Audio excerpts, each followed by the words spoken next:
Hello brothers, sean todos bienvenidos a este nuevo video de Yarex, que mis historias de bullying. ¿A ti igual te hicieron bullying? Somos dos hermanos. Abrázame y bésame. Ok, no sé qué estoy diciendo.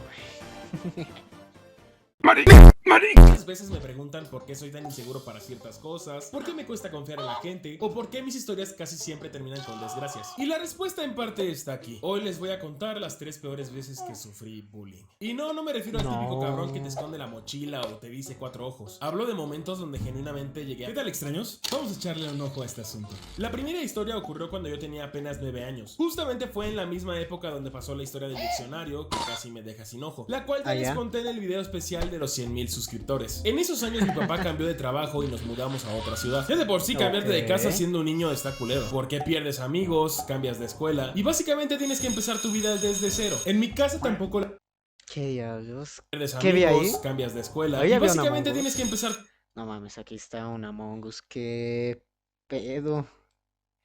Y dicen que estoy loco. tu vida desde cero. En mi casa tampoco la estaba pasando muy bien. Había muchos problemas, regaños constantes, y aunque en ese momento nadie lo sabía, gran parte de eso tenía que ver con el TDAH que me diagnosticaron hasta los 19 años, pensando que era un niño tonto, distraído o que simplemente hacía todo mal. En la escuela algunos maestros me tenían fichado porque jamás podía concentrarme, y cuando por fin salí a jugar con los niños donde vivía, tampoco encontraba paz. Era impresionante, sentía que el universo ahora sí estaba realmente en mi contra. Verán, siempre fui un niño alto y bastante gordito. Ese era el combustible perfecto para que me pusieran apodos todos los días: gordo, ballena, tinaco. Ya nomás faltaba que me dijeran MP3, porque ahí sí ya completaba la colección. Pero lo peor no eran los insultos. Lo peor era que yo nunca hacía nada. No porque fuera buena persona o porque creyera en resolver todo con palabras. Simplemente me paralizaba. Cada vez que alguien intentaba pelear conmigo, mi cuerpo dejaba de responder. Era como si mi cerebro dijera: no, hermano, es tu pedo, chica tu madre. Entre todos esos niños había uno llamado Carlos. Él tenía 12 años y yo apenas 9. 3 años no parecen mucha diferencia cuando eres adulto, pero cuando eres niño es como pelear contra un puto gigante. Carlos era el típico morro que disfrutaba hacer sentir menos a los demás. Siempre buscaba cualquier excusa para molestarme y como veía que yo nunca respondía, cada vez se sentía con más derecho de hacerlo. Un día salí como cualquier otra tarde a jugar. Todo parecía normal hasta que de la nada varios niños me agarraron de los brazos por la espalda. Yo pensé que estaban jugando, pero en lugar de soltarme empezaron a empujarme detrás de uno de los edificios de la unidad habitacional. Ahí estaba Carlos esperándome. En ese momento dejé de entender que me lo van a pegar, güey. Estaba pasando y empecé a sentir un miedo que nunca había sentido antes. Carlos agarró una botella de vidrio del suelo y la estrelló cerca de mi cabeza. La acercó a mi cuello y con una tranquilidad que todavía me pone la piel de gallina al recordarlo, me dijo que me iba a matar. Yo no lloré, no grité, ni siquiera intenté correr. Me quedé completamente congelado. Hoy entiendo que muchas personas cuando sienten... Güey, recién me estoy dando cuenta, a ver. Ni siquiera intenté correr. Aquí ves un ojo y una X, ¿no ves? Me quedé Pero aquí tiene los dos ojos. Recién me acabo de dar cuenta, güey. Completamente congelado. Hoy entiendo que muchas personas cuando sienten un miedo extremo no reaccionan peleando ni huyendo, simplemente se bloquean, y eso fue exactamente lo que me pasó. Afortunadamente mi mamá terminó enterándose de lo que había sucedido, fue a hablar con las mamás de esos niños y el problema dejó de escalar. En ese momento yo no entendía muchas cosas, solo sabía que durante un tiempo le tuve más miedo a salir a jugar que a llegar tarde a mi casa. Y créanme que cuando tienes una mamá mexicana, eso ya es decir muchísimo, pero ingenuamente pensé que esa sería la peor etapa de bullying que viviría. La secundaria estaba a punto de demostrarme que las cosas no cambiarían. Llegué a la secundaria pensando que ahora sí las cosas iban a mejorar. Tremenda pendejada acababa de pensar. Esa escuela parecía una pinche prisión. Entrábamos a las 6:30 de la mañana, salíamos hasta las 3 de la tarde y solo teníamos media hora de recreo. Ahí el bullying ya no era tanto de golpes como en primaria. Si no estar escuchando todos los putos días que si estaba gordo, que si era un idiota, que si no hacer nada con mi vida. Llegó un punto donde agarré la maña de fingir que me sentía mal para no ir a clases. Dolor de cabeza, dolor de estómago, fiebre. Ya no nos faltaba decir que tenía sida con tal de no entrar. Pero un día un cabrón empezó otra vez con los mismos insultos de siempre. Y dije, ahora sí ya estuvo bueno. Caminé decidido para agarrarme a golpes con él. Y el hijo de perra me recibió con un patadón directo en los huevos. Ya ni en el pinche COF peleaban tan sucio. No mames, güey.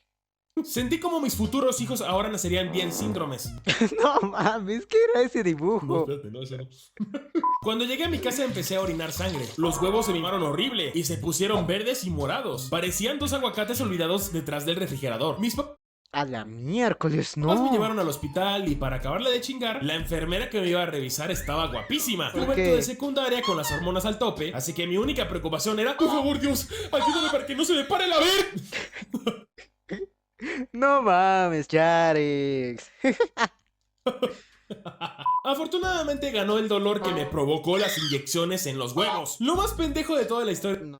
fue que nunca les dije a mis papás que un compañero me había hecho eso. Les inventé que me había estrellado yo solo contra un poste. Sí, un poste. Hasta la fecha no sé cómo esperaba que alguien creyera que un poste tenía la capacidad de dar un patadón con tanta precisión. Pero siempre tuve esa costumbre de descontar las cosas que realmente No manches. me hacían daño. Cuando llegué a la preparatoria, Yarex mi vida por 2. fin se había calmado Luego un lo poco, busco, o al luego lo menos busco. eso creía. Decidí cambiar mi forma de ser para intentar encajar y terminé haciendo exactamente lo que nunca debía hacer. Fingir una personalidad que no era la mía y juntarme con un grupo de personas bastante culeras. Eran los típicos que no hacían trabajos, le faltaban el respeto a los maestros y se burlaban de cualquiera por diversión. Yo realmente nunca participé en eso, pero tampoco hacía nada para detenerlo. Simplemente quería sentir que pertenecía a algún lugar. No El problema mames. llegó cuando todos ellos se cambiaron de escuela o dejaron de estudiar. Yo me quedé solo, pero la imagen que los demás tenían de mí seguía siendo exactamente la misma. Una compañera comenzó a molestarme prácticamente todos los días. Otra vez los comentarios sobre mi peso, mi cara, que era raro, que estaba loco, que parecía ¿Qué eres? retrasado No, por mames. distraerme tanto. Y como era mujer, constantemente ella me decía que si yo le hacía algo, nadie me iba a creer. Yo crecí con la idea de que jamás debía golpear a una mujer, así que simplemente aguantaba. En esa ocasión sí les conté a mis papás lo que estaba pasando. Fueron a hablar con la mamá de la chica porque querían ayudarme. Y jamás voy a reprocharles eso porque hicieron lo que cualquier buen padre haría. El problema fue que no funcionó. Todo empeoró. ¿Qué? Ahora, además de gordo y raro, también me llamaban cobarde porque había ido a llorarle a mis papás. Un día en el autobús escolar. Y varios de sus amigos empezaron a molestarme otra vez. Primero los insultos, luego los apes, luego los empujones. Algo dentro de mí simplemente explotó. Me levanté, le solté un golpe directo en la nariz a uno de ellos, otro se levantó para pegarme y casi por puro reflejo le conecté un gancho en la mandíbula que lo mandó de regreso a su asiento. El tercero quiso meterse y le pegué con la palma abierta justo en la garganta. No me sentí fuerte, no me sentí valiente.